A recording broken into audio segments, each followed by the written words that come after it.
barang atau jasa. Uang memungkinkan kita untuk bertransaksi secara langsung tanpa harus menukarkan barang secara langsung. Kita semua tahu betapa pentingnya uang di kehidupan manusia. Dengan uang kita bisa membeli apapun yang kita mau, seperti baju baru, makanan enak, dan lain-lain. Tapi, apakah kamu tahu sejarah terciptanya uang? Pertanyaan ini akan dibahas di slide berikutnya. Penerangan tentang sejarah uang. Yang pertama ada barter. Pada 3000 sebelum Masehi. Pada saat itu orang menggunakan sistem barter untuk menukarkan barang dan jasa. Yang kedua ada uang komoditas. Pada tahun 3000 sebelum Masehi sampai 600 Masehi.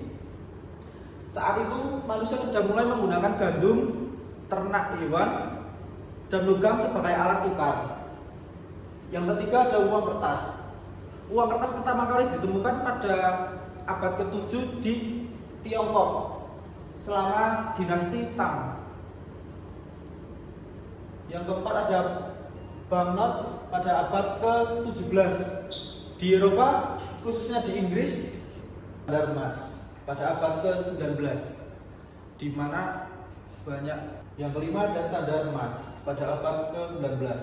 Banyak negara mulai mengadopsi emas di mana uang yang dikeluarkan oleh bank sentral dapat ditukarkan dengan emas yang setara. Yang keenam ada uang fiat pada abad ke-20, yaitu uang yang nilainya sudah ditentukan oleh pemerintah.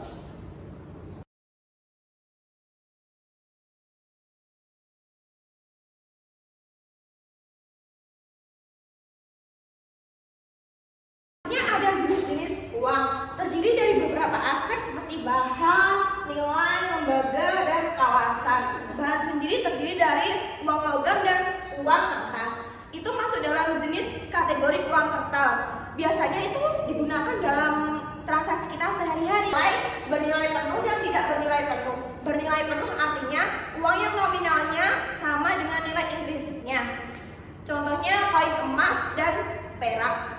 Terus kemudian tidak bernilai penuh. Tidak bernilai penuh artinya uang yang nominalnya lebih besar dari nilai intrinsiknya. Contohnya itu seperti uang kertas dan uang logam.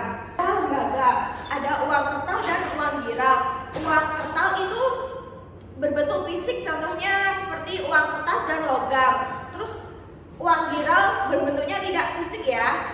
Contohnya saldo dana, OVO, GoPay, dan bisa juga seperti Bitcoin. Selanjutnya adalah uang regional, uang yang beredar dalam suatu wilayah yang lebih luas dari area lokal ya. Itu contohnya dalam suatu zona ekonomi tertentu seperti euro. Selanjutnya adalah uang internasional. Uang internasional adalah uang yang diterima secara luas dalam pasar internasional. Contohnya adalah dolar Amerika. Fungsi uang. Fungsi uang itu terbagi menjadi 4 seperti yang kita lihat di layar. Yang pertama ada alat tukar menukar. Bayangin ya guys, zaman dulu kita itu kalau mau beli baju, kita itu harus menukarnya dengan beras atau ayam. Ribet kan? Nah, sekarang uang hadir untuk memudahkan kita dalam bertransaksi. Contohnya itu kita tinggal kasih uang, terus kita dapat barang atau jasa yang kita mau. Kedua ada satuan hitung. Uang tuh kayak penggaris buat menghitung nilai barang dan jasa. Misalnya, kopi seharga 15.000 dan buku seharga 50.000. Jadi kita bisa bandingin mana yang lebih mahal dan mana yang lebih murah. Yang ketiga ada penyimpanan nilai. Uang itu bisa disimpan dan dipakai nanti. Misalkan uang jajan sisa bulanan, uang jajan sisa bulan ini bisa dipakai untuk membeli barang di lain waktu atau di tahun ke depan. Adalah alat pembayaran hutang. Uang itu bisa dipakai untuk membayar hutang. Misalkan kita meminjam uang ke teman, terus kita harus membayarnya dengan uang. Ya kali pakai daun. Yang terakhir adalah alat pembayaran hutang. Uang itu bisa Selanjutnya saya akan menjelaskan tentang karakteristik uang yang baik. Karakteristik uang yang baik yang pertama dapat diterima secara luas, yang artinya dapat diterima oleh masyarakat umum secara luas dengan pembayaran yang sah. Dan yang kedua, mudah dibawa dan dipindahkan. Uang yang mudah dibawa dan dipindahkan dari satu tempat ke tempat lainnya merupakan baik dalam bentuk fisik maupun bentuk digital. Yang ketiga, tahan lama. Uang harus memiliki sifat tahan lama dan tentunya tidak gampang rusak dan awet dalam penggunaannya. Dan yang keempat, mudah dikenali. Sifat uang yang mudah dikenali dapat membedakannya dengan barang lain. Contoh seperti warna, terus nilai, jenis, dan desain yang unik. Yang kelima, stabilitas nilai. Stabilitas nilai pada uang dapat dilihat ketika kita mentransfer tanpa harga. Stabilitas nilai uang harus stabilitas dan tanpa adanya fluktuasi harga yang dapat merugikan penggunanya. Yang keenam, mudah dibagi. Sifat uang yang mudah dibagi dari jumlah kecil maupun jumlah besar sesuai kebutuhan yang dapat dibagi. Uang sebaiknya mudah dibagi dalam jumlah kecil maupun besar sesuai kebutuhan tanpa kehilangan nilainya.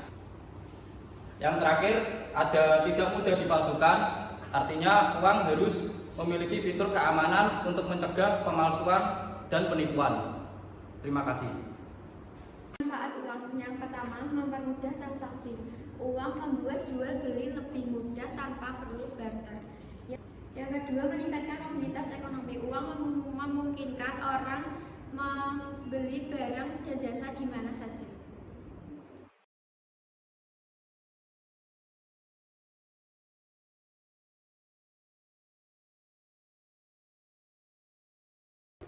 Yang keempat, mendukung investasi. Uang memungkinkan investasi untuk mendukung pertumbuhan ekonomi.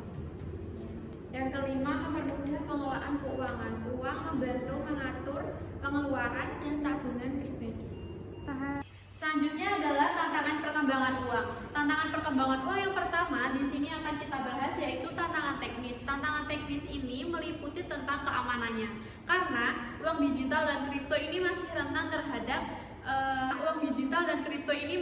terhadap serangan cyber dan juga pencurian. Selanjutnya adalah waktu proses transaksi dan juga biaya proses transaksi.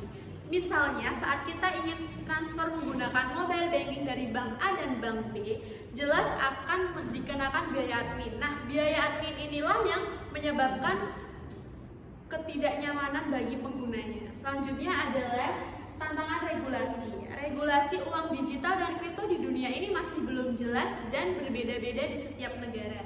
Selanjutnya ada inklusi keuangan. Inklusi keuangan adalah kemampuan individu atau masyarakat dalam mengakses layanan keuangan secara aman dan terjangkau. Ketika teknologi kita semakin canggih namun SDM-nya tidak bisa mengimbangi itu, maka akan kesulitan mengakses layanan keuangan yang aman dan terjangkau. Selanjutnya adalah tantangan sosial. Tantangan sosial yang marak saat ini adalah masyarakat semakin sering menggunakan kredit.